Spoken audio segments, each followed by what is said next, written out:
Hi, everybody. It's Patty Mack from Teaching with Confidence. I have an absolutely wonderful activity to share with you today, and you're going to be using some pegboards to do that activity. And this is the basics of the activity. Using a pegboard, and you're going to have teams. Using this pegboard and a bag of materials that I'm going to give you, you are to create a path that your bouncy ball can follow from the top of the board to the bottom. But we're not looking for speed, we're looking for the slowest time possible. The ball must travel on its own power, gravity. You may not touch the board or the ball during its trip down the board. Now, to do this activity, you do need to spend a little bit of money, but I have to tell you that it is totally worth it, because once you pay the money, you'll not have to do it again. The only thing you'll have to replace each time you do it are some straws that are going to cost you a few bucks. So to get enough materials for 6 groups of students, it would cost you approximately $35. But the good news is, year after year, you're all set and ready to go. Now, to make sure that the group size isn't too big or too small, 3 students is probably the best. And so what I did is I got enough boards for 12 groups. And so if I had 30 students, I was going to need 10 boards, and then a couple extra boards for students maybe who needed to work by themselves, or just a couple kids who wanted to work together. Now, here's some suggestions for you to help with the cost, because I know that as teachers, money is always an issue. You could buddy up with some other teachers. Maybe the 3 of you could all chip in together and share it, because once you're done with the activity, you don't need it. You're just going to store it anyway. You could actually go to a local business and ask them if they could donate some materials. So if you got 3 businesses, let's say like 3 real estate offices, or if you have friends that own a business, if you could get 3 businesses to each chip in $25 each, that would take care of it. You could actually ask your parents to all chip in maybe 50 cents or a buck. Or there's always getting a grant from your PTO or the principal, or your rich friends. You're going to go to Home Depot and purchase the pegboards. At least that's where I got mine. You could go anywhere, Lowe's or wherever you have in your part of the country. You're going to purchase 1 large sheet of pegboard, and it measures about 4 feet by 8 feet and is approximately $17. Home Depot is going to cut it for you. They're wonderful. And you want it cut into 6 pegboards. So all the boards are going to measure 4 feet tall, but each one of them will be approximately 16 inches wide. Or if you only need a board or 2, maybe you're a homeschooler or you just have a really small class, you can buy them individually already cut for $6.25 each. You're going to need some straws. They have to be able to fit over the pegs that you're going to be purchasing. The McDonald's straws work great. You probably get them to donate them to your class. Need some rubber bands, some popsicle sticks, also known as craft sticks. The jumbo size work the best. The yarn is totally optional, and you need a stopwatch for each team. You can borrow those. You can get the small bouncy balls at Walmart. In the party supply area, you can get 4 balls for $1. The pegs that fit onto the holes of the board are also at Home Depot. They're called wood dowels. They come in a box, and they're 72 in a box. Just make sure that your pegs fit into your pegboard. So don't leave the store until you've tried to be sure they fit. They're approximately $3.50 a box, and I gave each group about 30 pegs. You're going to need some Ziploc bags and the water noodles, those things you let kids play with in the water to keep them afloat. You can cut them into different sizes, lengths, and the kids can use that for their incline, or you can just use some books, whatever you want to use. It's very helpful if you number your groups, your boards, and your Ziploc bags, so that when you distribute the materials, you can give each group, like group 1 gets everything numbered a 1.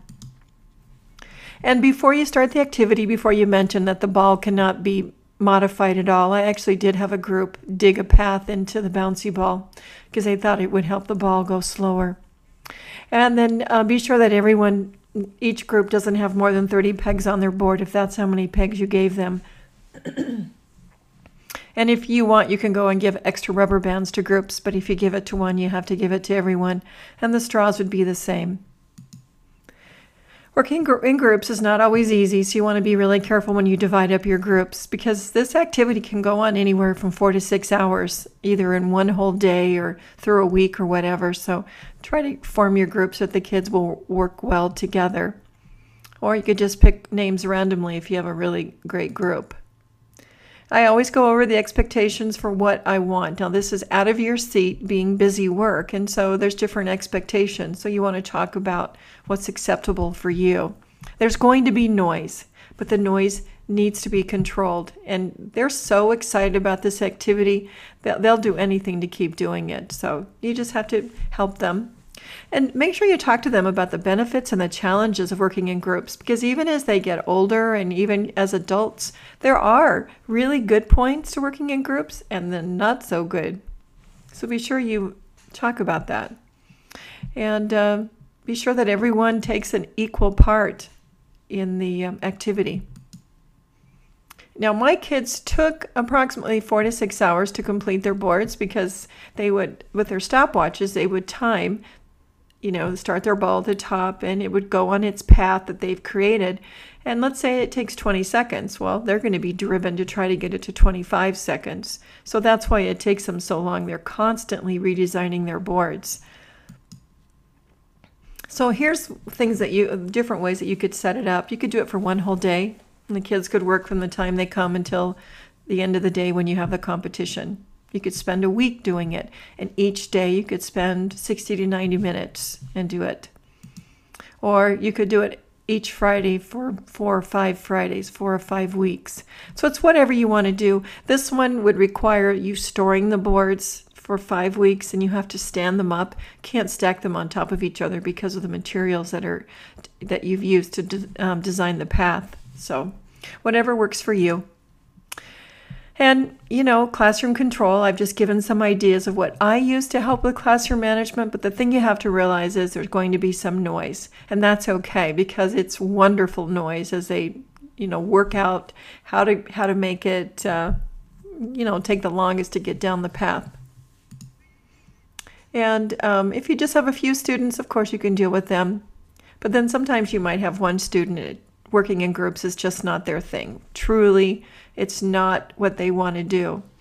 And so I've actually had a student choose, they can choose a couple things. If I have extra boards, I would be glad to let this student work independently. I don't really care if that, because we're all different, and we have to honor that some kids work great in groups and some don't.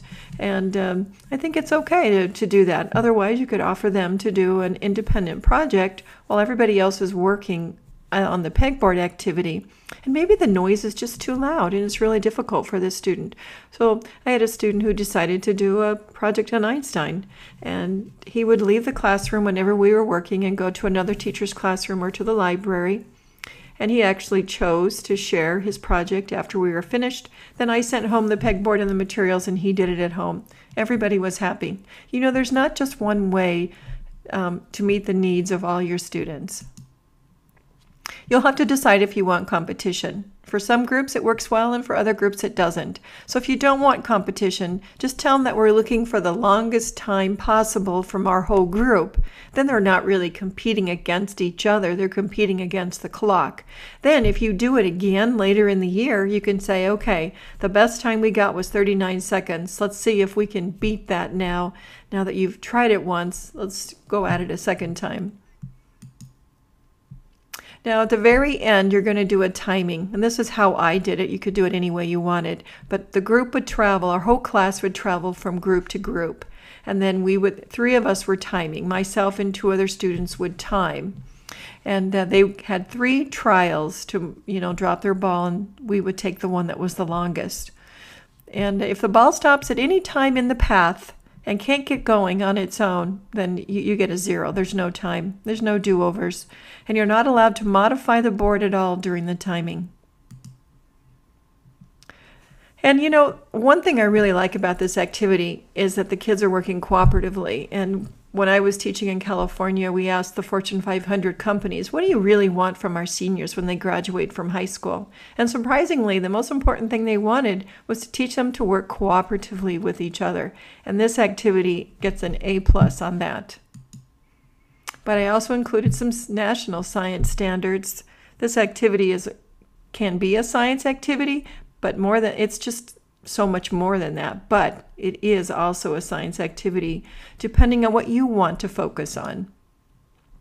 And they're using the scientific method over and over, so I think it'd be a great idea if you actually, showed them. Look what you're doing every time you drop the ball and it gets stuck and you say, gosh, what could we do? Let's hypothesize. What if we move this? What if we did this? And then they retest it.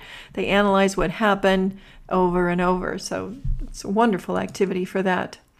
When you're all finished, you're going to take everything apart, put it in the Ziploc bag, count your pegs. You might have to replace a few. Sometimes they come up missing, but they're not that expensive. And of course, you're going to need to restock the straws because the kids do cut those. I encourage you to take pictures because you can put them in your class newsletter or in the yearbook, and also keep them for yourself, because if you ever do want to go get another job at another school or district, it shows that you are a real hands-on teacher and you love science. And honestly, I want to tell you, I think you're a hero for doing these activities, because there's different ways of teaching and learning, and you're showing them a different way, and I think that's wonderful. Everyone is successful in an activity like this, whether it's a non-English speaker or someone who struggles with school or gifted kids. It doesn't matter. Everyone can be successful. And what's really good about this is the students who are have strong visual spatial skills actually shine in this activity. So you might have some kids take the lead that might actually shock you. And that's what's nice about doing activities like this, is you get to know your students in a different way. And I think it'd be great if you shared this activity with your teacher friends, if that was good for you, because it's a wonderful activity. And also, why I like this activity is because it gives the power to the students. So often students do work and then they come up to us to see if we like it, and then they judge whether they've been successful and how we respond or parents respond. But in this activity, the board lets them know how they did. And our role, I believe, in this activity is as a facilitator. We're not teaching now. We're just making sure that the room isn't too loud, and we help mediate if the teams are struggling to get along. And we just get to watch our students. Now, the beauty of this activity is that you get to go do other things. So you can't leave the room, of course, but you could walk to all the groups, check everybody out, go to your desk, rearrange your desk, clean it, whatever you need to do for 5 or 7 minutes. Get up, cruise the room, do something for yourself. And if you did this activity for 4 to 6 hours, you would get a lot of time. And so you don't want to park yourself in the corner, though, and just grade papers. You really do have to they have to see you and know you're out there, or the kids will misbehave. But boy, this activity is a win-win. Sure, I'm sure there's ways that I could expand this activity, so I really look forward to your comments. And then if you have any areas of teaching that you would like some help with, I've been teaching for 30 years, and I absolutely love it, and I would be glad to help you. And I've met a lot of people through the years, and if I don't have the answer or the help, I should be able to find somebody to help you. So I look forward to working with you. I created this website, teachingwithconfidence.com, because I wanted to share the techniques and strategies that I've learned in the last 30 years that I believe will strengthen and, most importantly, simplify teaching. We have so many expectations on us, and I want to try to make it easier for you. So this is one of the activities that I just absolutely love. So enjoy. I'll see you in another video.